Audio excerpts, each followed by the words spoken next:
Cannabis Common Sense, the show that tells the truth about marijuana and the politics behind its prohibition.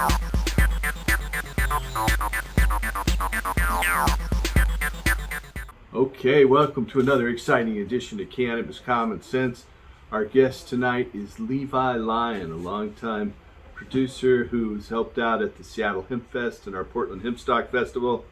He's got a couple interesting tales to tell, so stay tuned for that. We have an interesting hemp news segment as well. But first, as we always do, let's bring on our infamous dancing cannabis lead. I feel the force.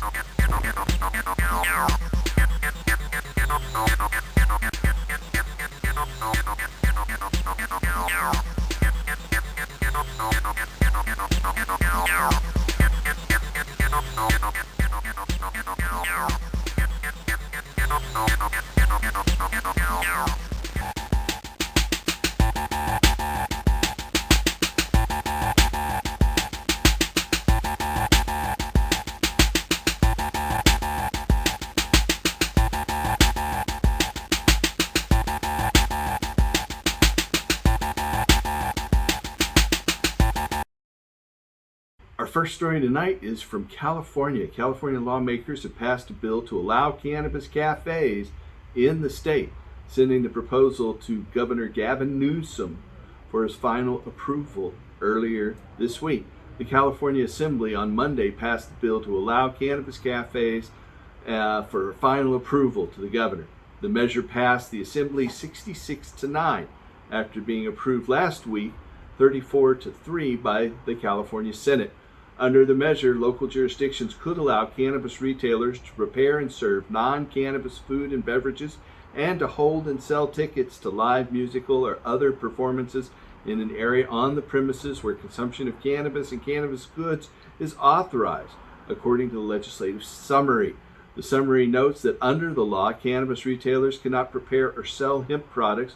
Retailers with suspended licenses are not permitted under the bill, and all non-cannabis food and beverages present on the menu must be stored and displayed separately and distinctly from all cannabis and cannabis products present at the site. Some cities already allow social cannabis use. However, they're not permitted to sell non-cannabis food or drinks, so this would change that. The law also prohibits alcohol from being served at the cafes or events that allow cannabis consumption, and that the event must also prohibit tobacco use, according to the bill's text. If approved in California by Governor Newsom, the measure would take effect later this year. Cannabis advocates in Nebraska are making their third attempt to get an initiative to legalize medical cannabis to voters as they host a signature drive. Nebraskans for Medical Marijuana has twice failed to get the issue on the ballot. In 2020, after the state Supreme Court ruled the question's wording violated Nebraska's single subject provision for initiatives, and in 2022, after the campaign failed to gather enough signatures.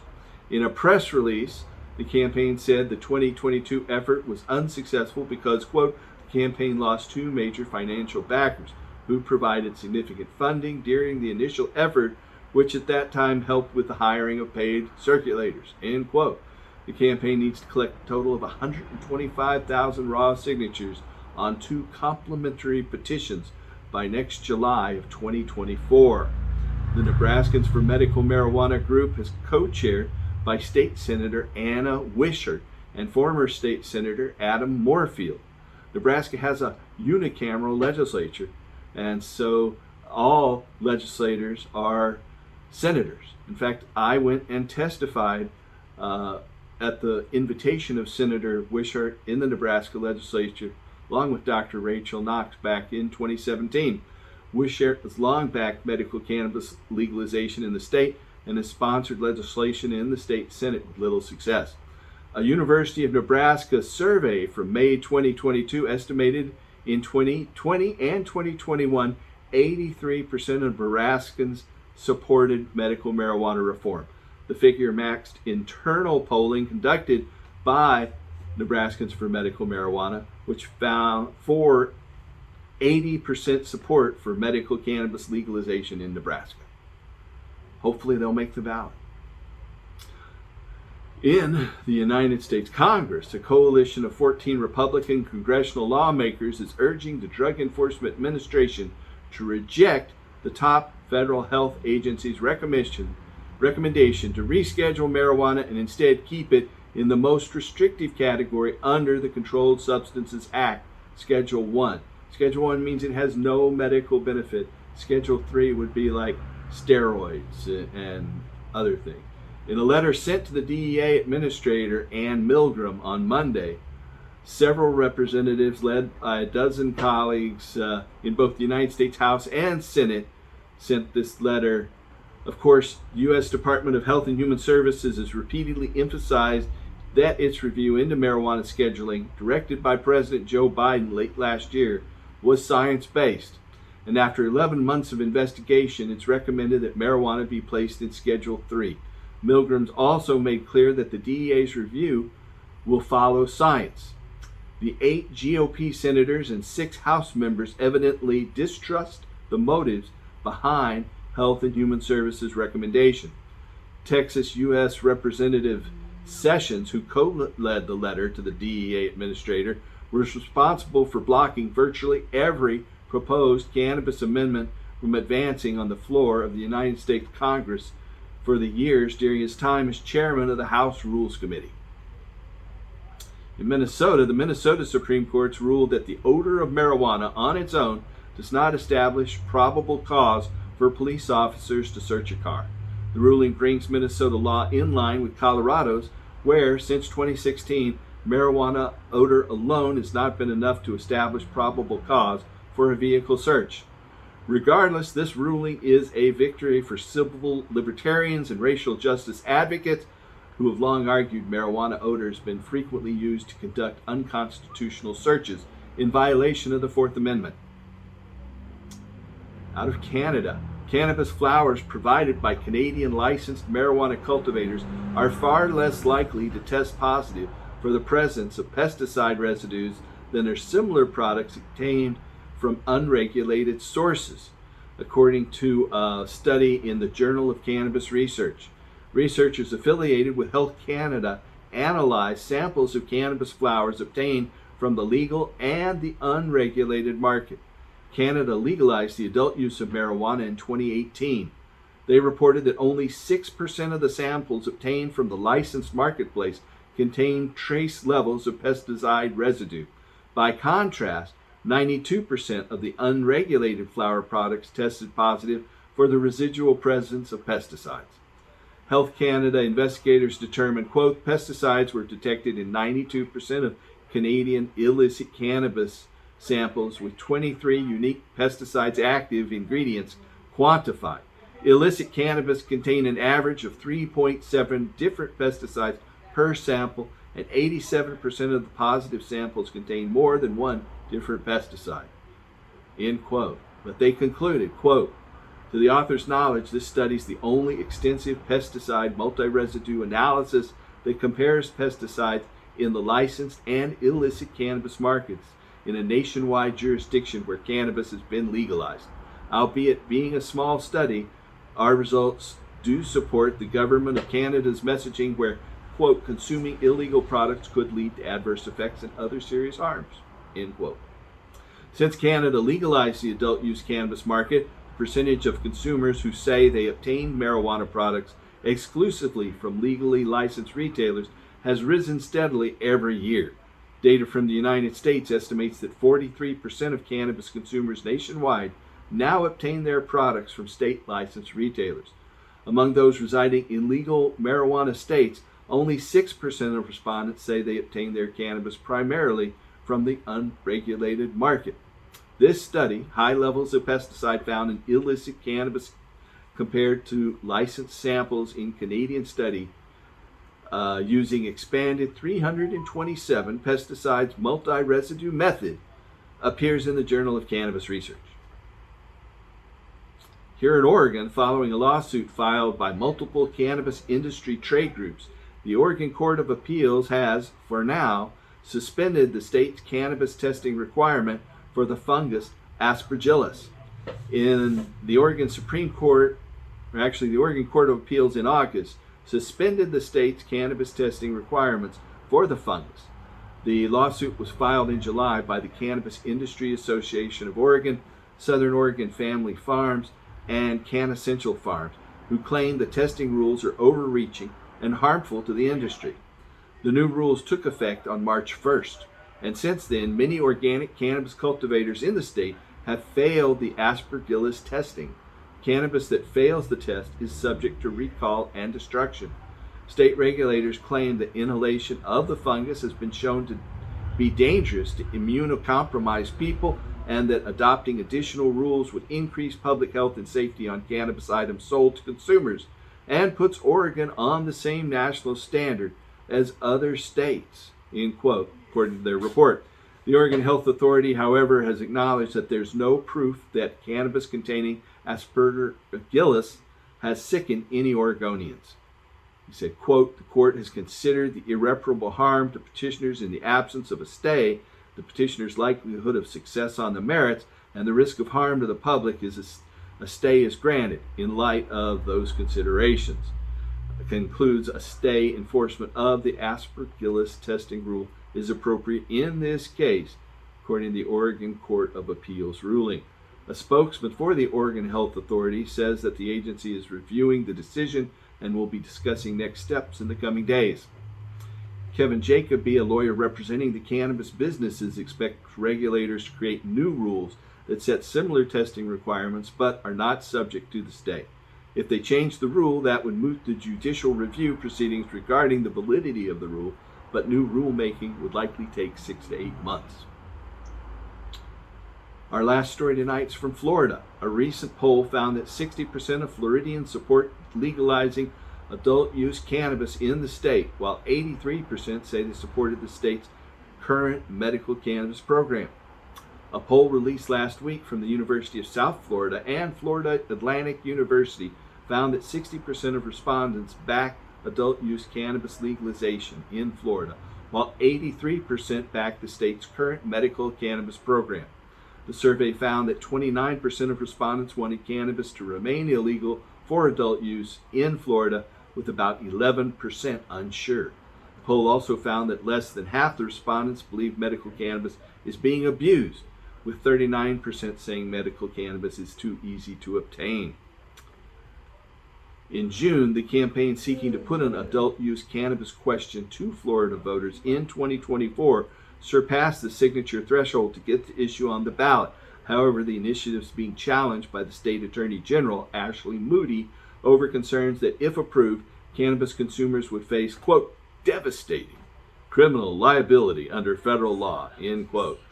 In a brief filed on behalf of Moody last month, Solicitor General Henry Whitaker argued that the ballot summary, quote, misleads in ways that, though subtle, are likely to influence voters, and to do so in a way that entrenches the sponsor's monopolistic stranglehold on the marijuana market to the detriment of Floridians, end quote.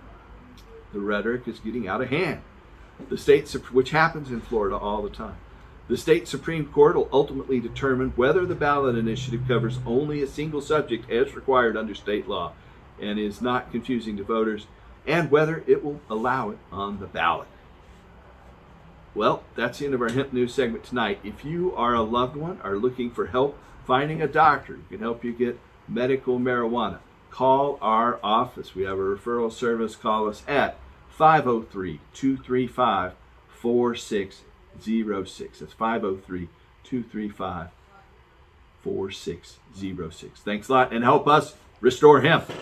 I would like to welcome Levi Lyon with Dank Deeds here on our show. Levi has been a producer and promoter, and at our old hemp stock festivals, he had put on a stage and entertainment, and you've worked up in the Seattle Hemp Fest for many years. I know you gave me lots of rides on go-karts when I needed to go from the main stage to the back 40 there in the past.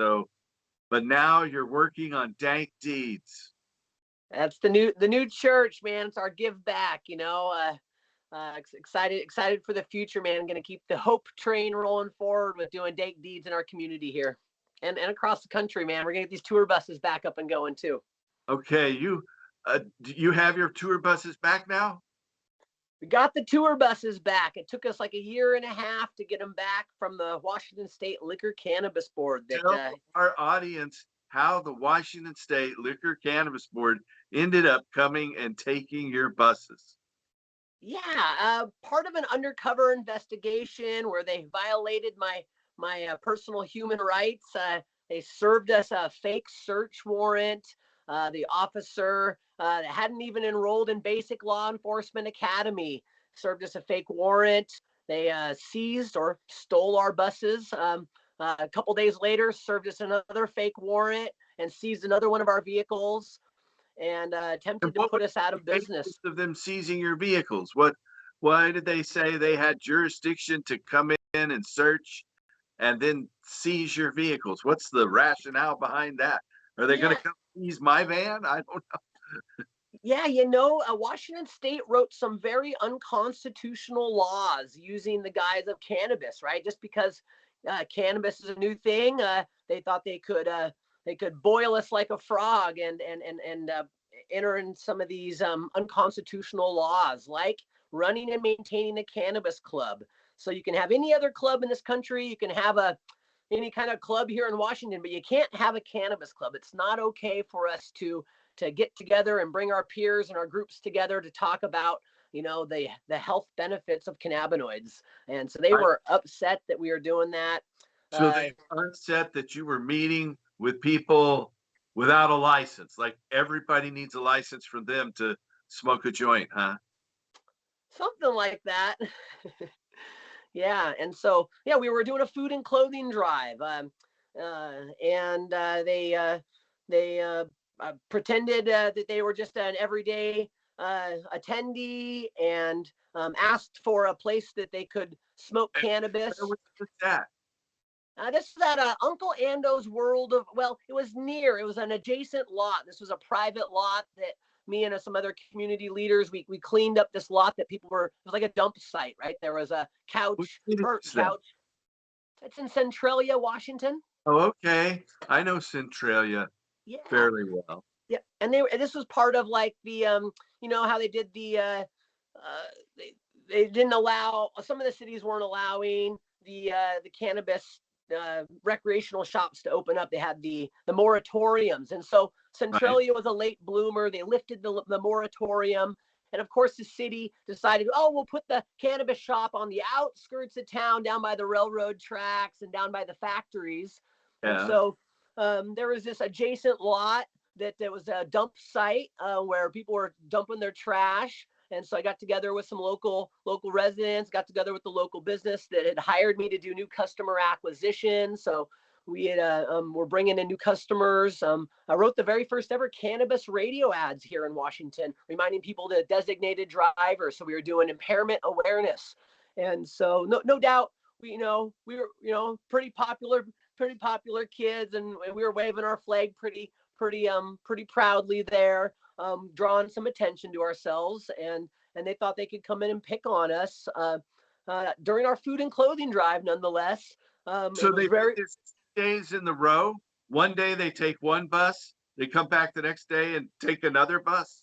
Yeah, well, they came to a lot that we were storing some of our vehicles, and they served that landowner the warrant and seized another one of our vehicles after the fact.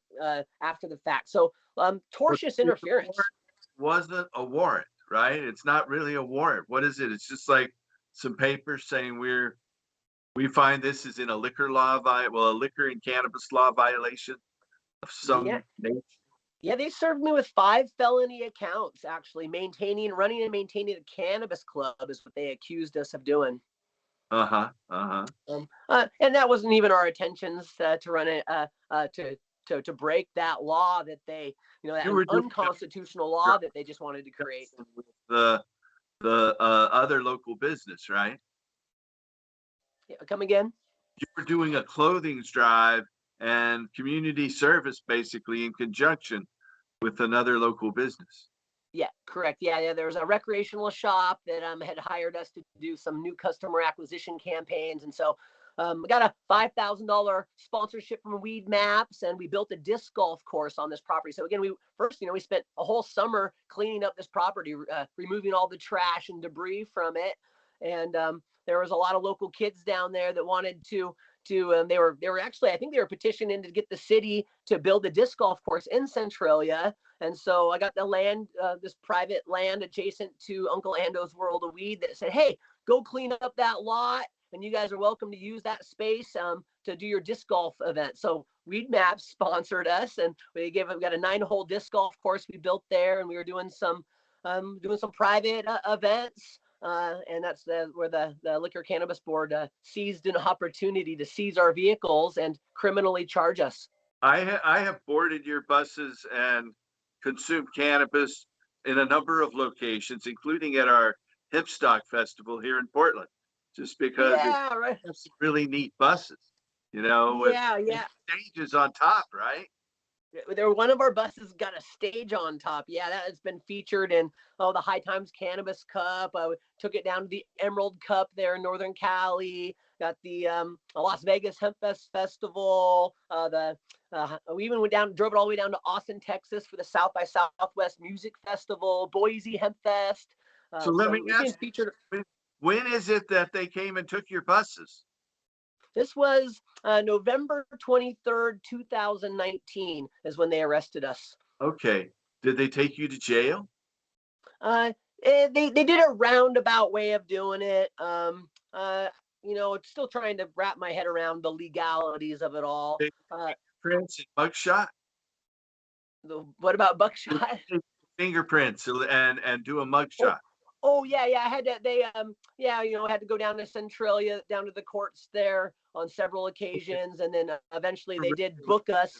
I never spent any time in jail, but we did have to go down and to get fingerprinted and mugshotted. Just like President Trump, right? So yeah. Anyway, so it happened in November 2019, and tell us what happened after that. Yeah, there's a whole process, the due process of going through the legal system. It's coming up on 4 years now that I've been out of business, and but in the meantime, I've been working on all these awesome other projects of healing, right? Trying to heal our community and bring people back together, and talking to all these scientists. I really wanted to know why the state did this to a community leader and a good loving guy like myself that just only wants to share love with the world and bring hope to our community. They want your money. They want my money. They've become addicted to forfeiture money. And so if you have any assets that they think they can take, then that's a big motivating factor for law enforcement. We need to end civil forfeiture. It didn't start until Ronald Reagan was president, and it just leads to corruption, and your case being a good example of that. Yeah, I've seen the agreement between Washington State and the federal government. That's a 50-50 profit split from civil forfeiture law. Yeah, it's evil and corrupt for sure. It's wrong. Yeah. So when did you get your buses back? Yeah, it took maybe about a year and a half into the process before we were able to get the buses back. But of course, they don't care about our vehicles. They left the windows and the hatches open, right? I came back with flat tires, dead batteries, a rotten floorboard, and mold. So they damaged your property. Well, yeah. They don't care about it while it's sitting there in the lot. It's not maintained. Yeah. Well, I've had my house smashed a few times in my life by forfeiture-seeking police, but that's another story. So you got it back after a year and a half with damaged property. Now you're going after them in civil court. Yeah. We have a lawsuit that has been filed. This spring will be our trial date is set. Myself and the lawyers and our private detectives have found some deep, massive corruption that they just told me I can't really talk about, because there is a healing process here, and I do my give back is big. I really want to be a part of this community, and so I'm hoping that there's this part of the healing process is that I get this government job, right? Where I get to mull in and we get to develop an educational task force and bud tender training program, because I haven't let down on my work ethics during all this process. I've just been going hard at talking with the scientists and doctors, doing some discovery for the HempFest documentary, right? Well, HempFest has been down also. Just a few months after my arrest, COVID happened, and HempFest hasn't been able to return because of all the the controversy with the COVID. And so we've been working on a documentary and docu-series, and so I've been studying hard about terpenes, flavonoids, cannabinoids, and really finding out the miracles that this plant can bring for humanity. And so I'm really excited to talk about that and be a part of the program and the system and healing, because the glue is going to come back together, and we're all going to figure out a level playing field in which we're not going to support this corporatist mentality of policing for profit, and it's not going to be about gross greed and gross profits. It's these plants and these terpenes and these flavonoids and these phenols have massive healing properties, especially when we eat it and we digest it. And that's what I've learned. Not just for our bodies, which it does, but also for the whole planet. I mean, from the terpenes that go out into the atmosphere that have a protective effect in the atmosphere to the buildup of carbon in the soil, and the fact we don't really need many trees for building materials and paper and all of these kind of things. It's another story, but so how much are you asking in your civil suit, if you don't mind me asking? It's a big number. It should be. Yeah. Well, I had some pretty big things coming down the pipeline. I had introduced HempFest to Live Nation, the world's largest event producer. They have like 2,000 venues, of the world's largest venues worldwide. Yeah. So I made that connection, wrote the very first cannabis ads on iHeartRadio. So I connected iHeartRadio, Live Nation, and HempFest together, and that's all going to come back together too. We're gonna get the HempFest World Tour going on when this all comes back together. So, but yeah, the damage has been done, and it's a big number. Well, I would expect it to be. So you don't want to tell us? I mean, it's got to be part of the court record, right? Yeah. I suppose it might be, but there might be a settlement coming down the pipeline if it goes to trial, and the LCB really wants to tell the real story of what's going on behind the scenes. Then that's what the way it'll be. But I suspect there's going to be a settlement offer coming in before this spring, and so that's where the lawyers just told me not to share too much information, so that way there's an opportunity for the state to do the right thing. When you say you want to work in the community, are you talking about the community of Centralia or a larger community, or both?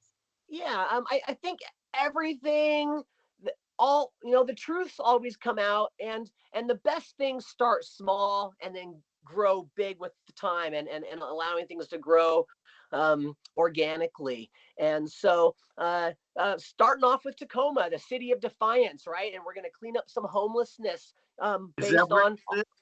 I live here in Tacoma. I'm a homeowner here in Tacoma. Okay. So that's where we're going to be starting this church. It's called Dank Deeds, and of course working on the home grow. We just had a really great home grow march up here in Seattle, up in Westlake Center, with the Cannabis Alliance group. And King on just a few weeks ago to talk about that. So how was that march? Oh, it was wonderful. I mean, there was magic in the air that day. You've been doing that march had previously been the Cannabis Liberation March. Is that right? Yep. Absolutely. And we've had our buses down. Yeah, we've had our buses down there and helped bring a bunch of the artists and bands in there, similarly to HempFest, right? I mean, booked the HempFest Festival and its bands for 17 years. Started in 2005 and 2006. There was my first year on the entertainment committee for HempFest. So of course, I love that music. Anytime we get a chance to highlight local music and local artists, for Lion Pride Music was our company. And so, yes, we booked the bands for the Liberation March, brought our buses down. I've always been a part of that festival or that march for maybe quite a few years. I'm losing track of these years, Paul. I understand. You know you're old when you get the wrong decade, but and it happens to me more and more often. But so you first set up in the park in what is that hill? Capitol Hill, is that it? Where it Yeah. started at Capitol Hill and it went down to Westlake in Seattle, right? Yep. Everybody marches from Volunteer Park, and then they march Is it down into Volunteer Westlake. Park? Okay. Yep. Yep. Okay. The lady Caitlin couldn't remember the name of the park, or she said it was some other park. Okay. But oh well. Yeah, they might have started somewhere different this year. I was down there waiting for everybody to arrive. Man, I was Westlake Mall. yeah, I was moving and shaking, talking with Shelley Kloba, is one of our first district representative here in Washington, that's really helping to advocate for this home grow. And so I was down there moving and shaking with all the important people. All right, all right. Well, Westlake is right in the heart of the city. It's where the monorail takes off back and forth to the Seattle Center from, right?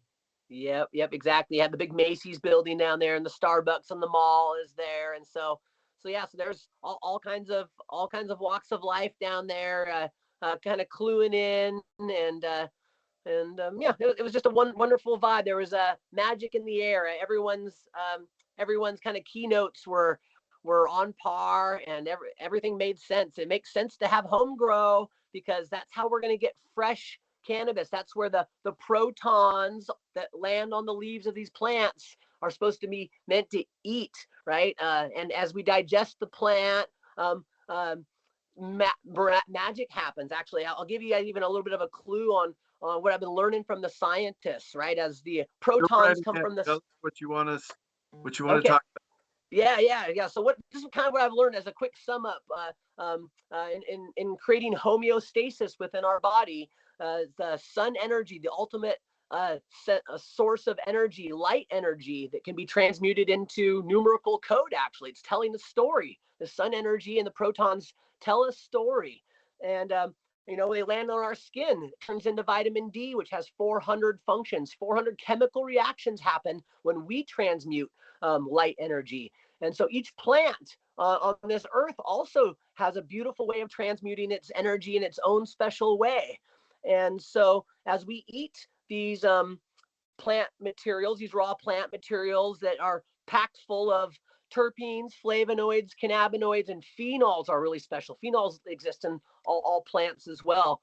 And these gut buddies eat them. They're called Akkermansia muscinophilia, mucous membrane buddies.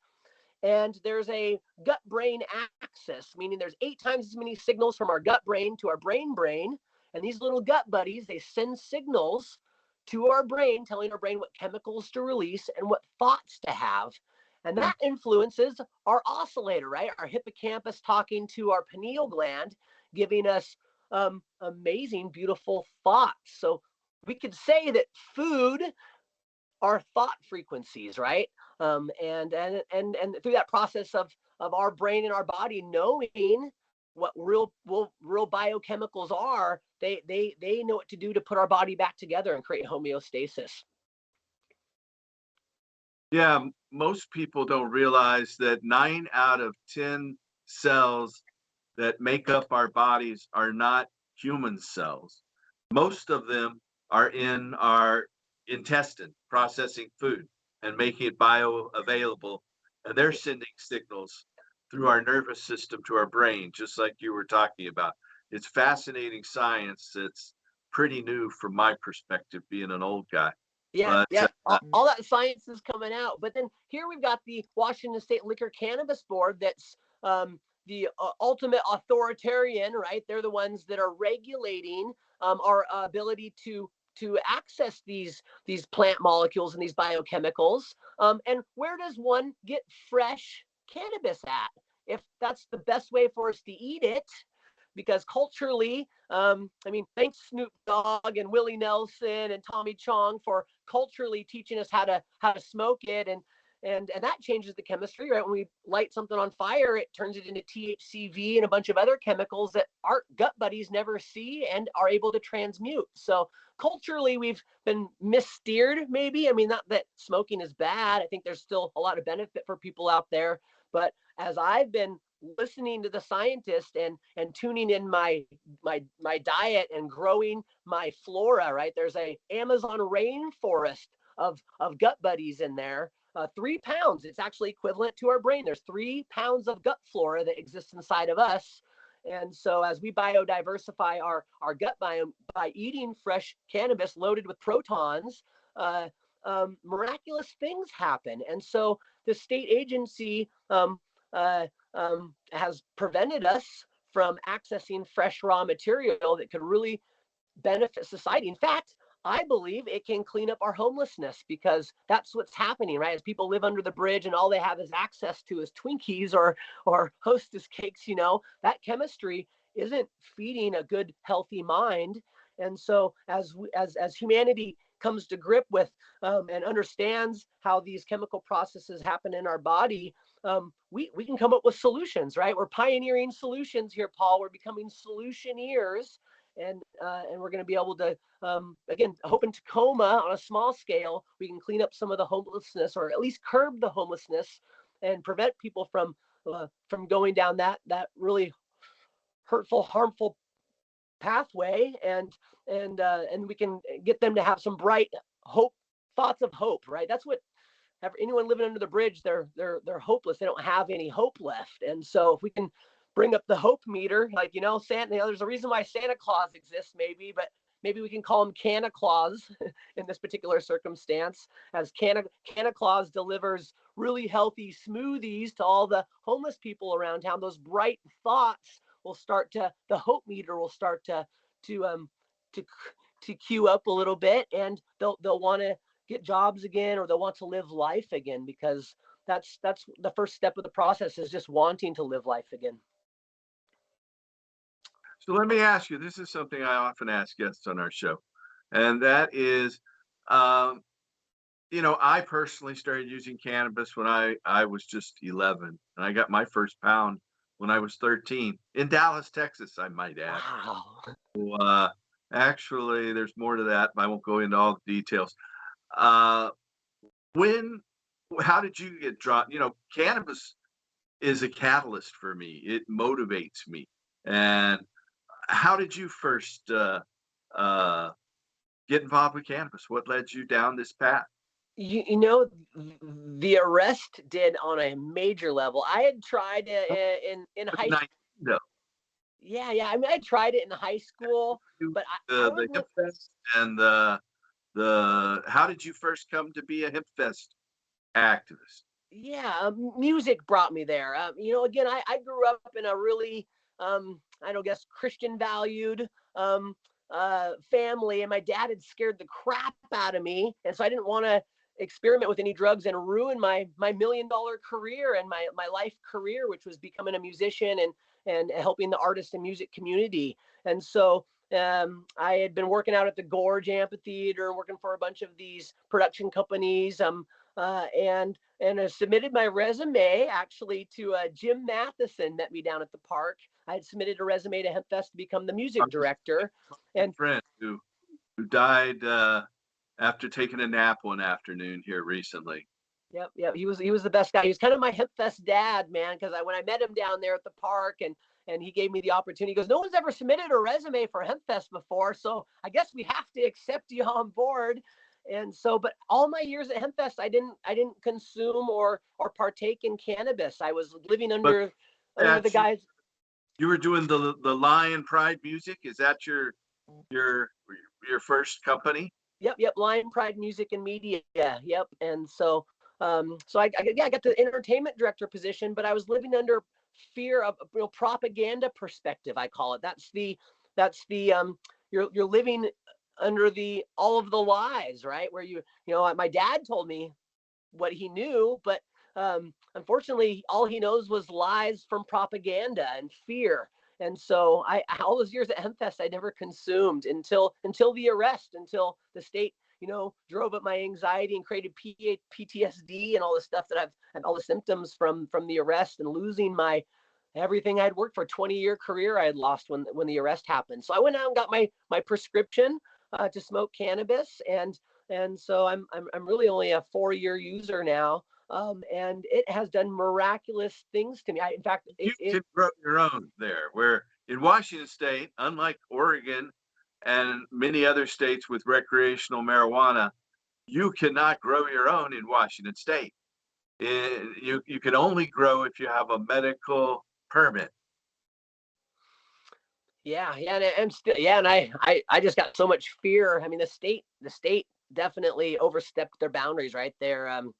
So I'm still kind of living in fear and some PTSD from when's the next time the state's gonna break the law and come and arrest me for even trying to grow a couple plants as a medical patient. Now I think I've got some rights, but I'm so scared to even grow in the state until we get through all of this.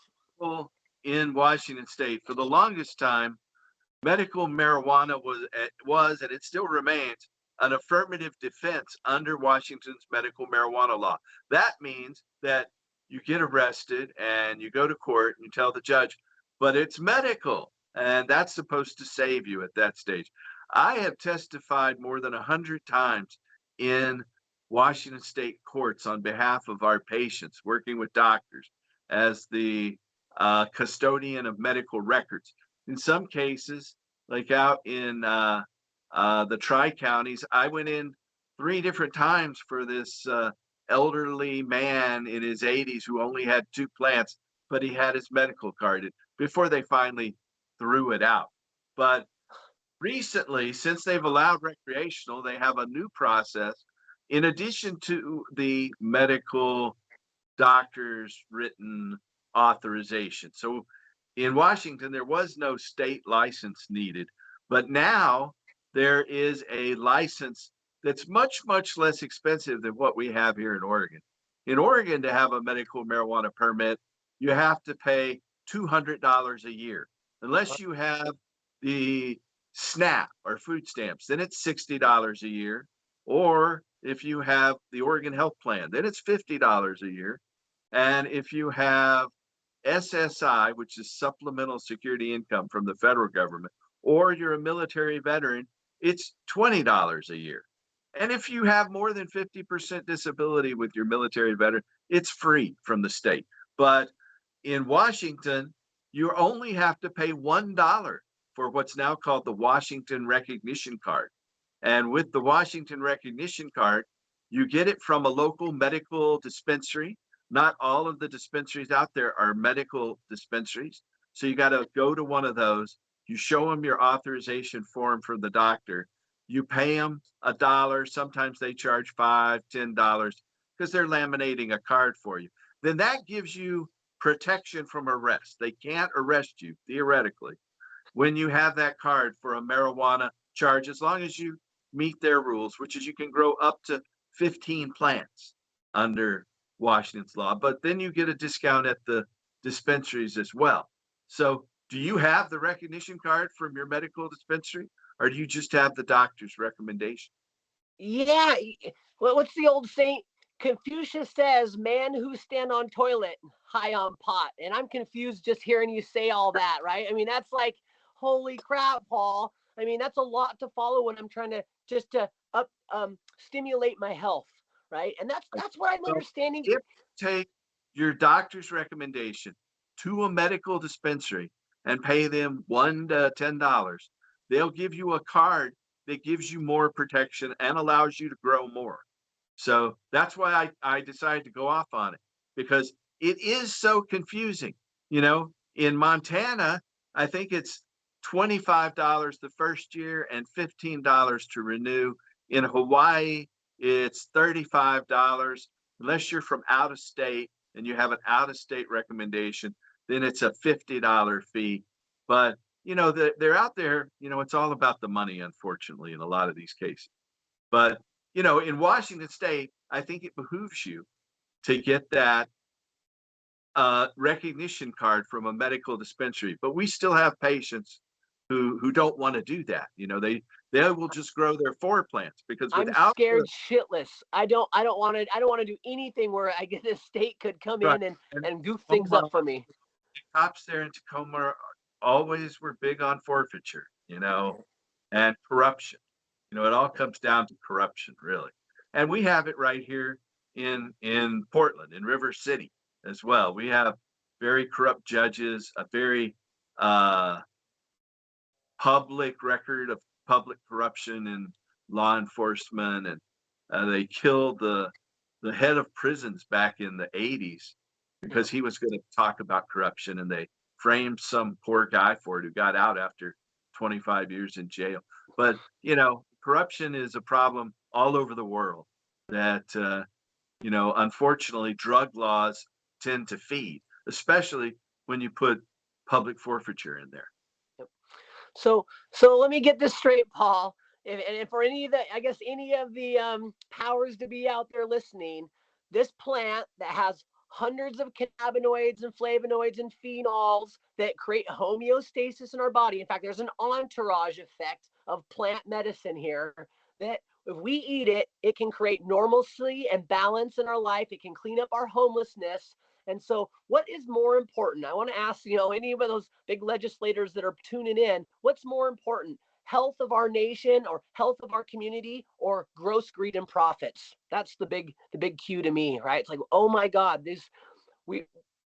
what's more important? Are we bringing in a bunch of money and revenue for this corporatization of America, or are we about healing this nation and allowing people to grow their fresh cannabis, which are really these are plant nutrients, biochemicals? Let's just have the chemical conversation, and allow us to have our fruits and our vegetables and eat them.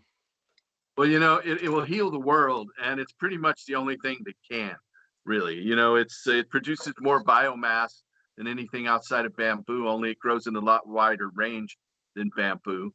And I can't eat much bamboo myself. I mean, it's not a little bit in some Chinese food on occasion if it's sliced real thin, and they're new shoots, I guess. But Yeah.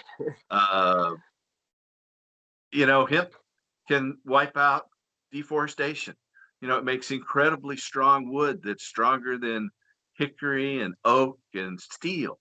And so, and it's on the market right now. Just go to hempwood.com. You can see that there. It makes plastic that's biodegradable, and it turns to dirt in 5 years. And again, it's on the market right now. Just go look up hemptensils.com.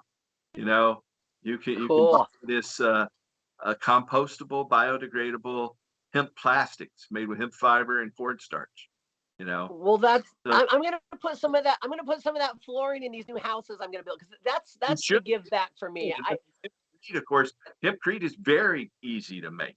It's something when I talk to people in other countries like Colombia and Peru and other places, I recommend hempcrete and hemp food as the easiest way to enter the industry. Because if you want to make cloth, it's a big undertaking, lots of machinery. If you want to make paper, you really need an economy of scale. So again, a big factory and big machines. But if you want to make food or you want to make hempcrete, you can start pretty small on that and get into it pretty easily. I got a chance to go down to Florida here a couple of years back and do a walkthrough through one of the hempcrete houses down there that they had built. And it's still pulling CO2 emissions out of the air, and it's cleaning the air while there's this really awesome gentleman living in it. And it was a really cool walkthrough to get to go through the hempcrete house there. Yep, there's more and more of them all over the world, fortunately. And so it's neat to see this change finally happening. Some people come to me and say, well, in the old days, in the hemp industry, you guys are going to go, hold it. It wasn't a hemp industry. It was a political movement. It was a crime, So I tell people it's nice to be able to attach industry to that. Yeah, man. It wasn't an industry until recently, from my perspective. Again, being an old guy, So What's the hemp plants that are pulling back down to Florida? There, one of my friends just got a big government grant to clean the water supply out of Florida. I guess the plants are absorbing all of that farmland toxins that are getting dumped into Florida's water supply, and they're cleaning it up with hemp, with these hemp plants. I think I know that guy, Steve something or other. Yeah. I heard that. I'm like, oh my gosh, I got to get together here with the Puyallup Tribe of Indians, and I live over here on First Creek, which is the first creek that runs into the Puget Sound here, and it's just full of microplastics and it's just icky water, and so it would be so cool to.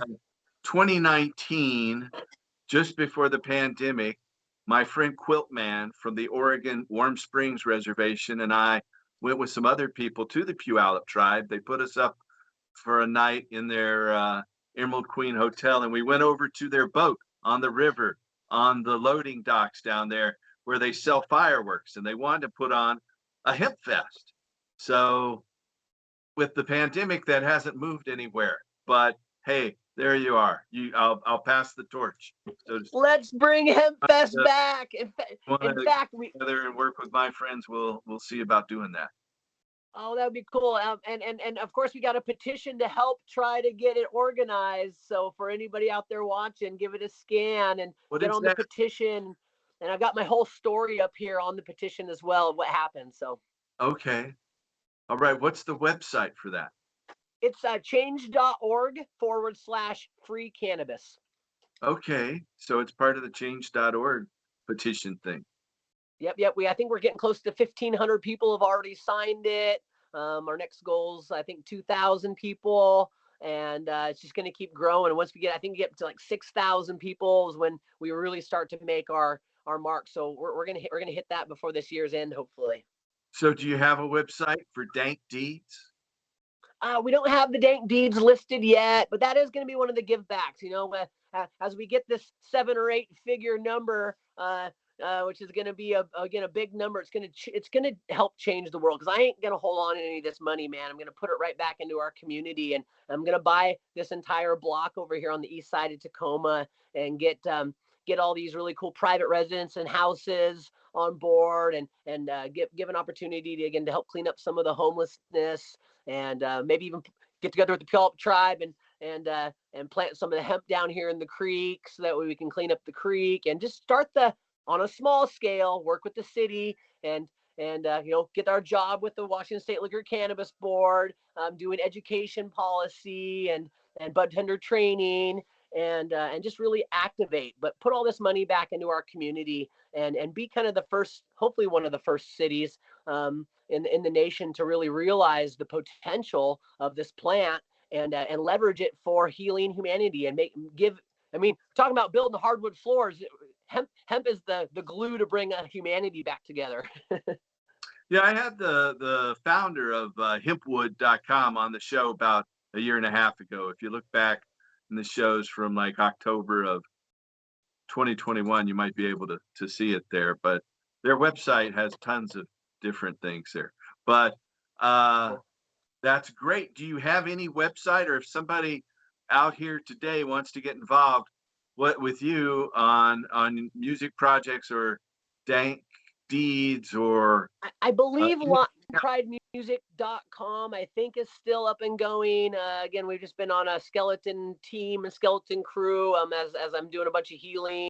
The change.org /free cannabis is a great way to, again, to sign the petition. And of course, we're doing some 420 barbecues and potlucks, and so that's a good way just to stay in touch with us. And we are having some live bands, live music, so that's every Sunday. So like today, we got some musicians coming out, and we're gonna have a drum circle, and just looking for people that want to come out and get engaged on a small scale. And we're gonna grow it big again. It's gonna bring Hemp Fest back, get Live Nation behind it, get iHeartRadio, and then we'll be doing the world tour.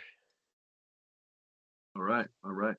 So any phone number, email address you want to put out there? Levi Lyon at me.com. That's LYON at M as in music, E as in entertainment.com. Levi Lyon at me.com, and change.org /free cannabis, and hopefully Lion Pride Music Lyon, pridemusic.com is still up and going. And again, our story's up there and the petition's all linked. We got our GoFundMe is up there. I mean, that's really what got us to, enable this to fight back, is all the love and support from our friends and family. So just, while I'm on here, man, thanks to all the friends and family and everybody that supported our GoFundMe pages and helped us stand up for our rights. So you must have refurbished your buses then with the damage that was done with them. Have you been able to do that? Or are they still standing there waiting for funding? Everything's down. Everything's down until either the settlement happens or we go to trial here in spring. So we'll see. I mean, 4 years in now, I'm prepared to fight another 4 years if we have to. That's how important it is, especially after I've talked to all these scientists and these doctors and even tuned my own health regimen in. I mean, eating this fresh cannabis helped me stop drinking, right? I had a 20-year drinking career working in the nightclub and bar and music and entertainment industry.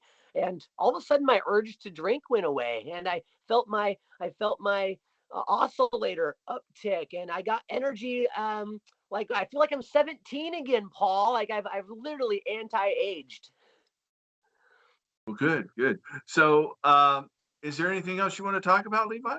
Yeah, that sums it up. I just love everybody so much. I got so much hope and love for our for this world, and I know it's all going to come back together. We got a few more years of this fight and this war that we might be in, but I think if everyone just really dives in and understands what this micro universe that exists in our gut biome, and tune your gut biome in and see the amazing thoughts and hope. Once you clue in to your health and your wellness, utilizing this beautiful plant, you'll see the hope too. So if anybody out there struggling with any chemical dependency, eating the fresh cannabis really worked for me. All right. I've heard a lot of good stuff about that. Yeah. Well, I want to thank you. We've had Levi Lyon with Lion Pride Music and Dank Deeds Woo! on, and it's good talking to you. And if you're in Portland, come look me up, Levi. We'll keep working to restore hemp. Okay, much love. Woohoo! Yeah. But on this day, for this crowd, the Big Apple isn't exactly rolling out the red carpet. There are delays and confusion about where to gather. Mayor Rudy Giuliani waits until the very last minute to issue the necessary permit. But several thousand show up anyway, and eventually this ragtag army begins the long trek to Battery Park. The marchers have all come together this day for various reasons, but with one common voice: to protest the United States policies on marijuana.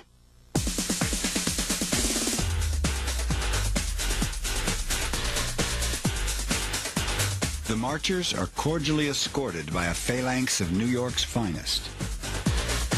Or so it seems. Business as usual in America's war on drugs. They're not going to get rid of us that easy. For the last 30 years, a hardcore band of activists has been fighting the war on marijuana in what they see as a struggle for truth and justice. One man among them stands apart. He has been described as a cult folk hero, a boisterous rabble-rouser, a crazy man. His name is often mispronounced. He likes to say it rhymes with terror. But one thing is certain. Because of him, we enter the next millennium with a new knowledge of an ancient plant. A plant whose present-day revival was sparked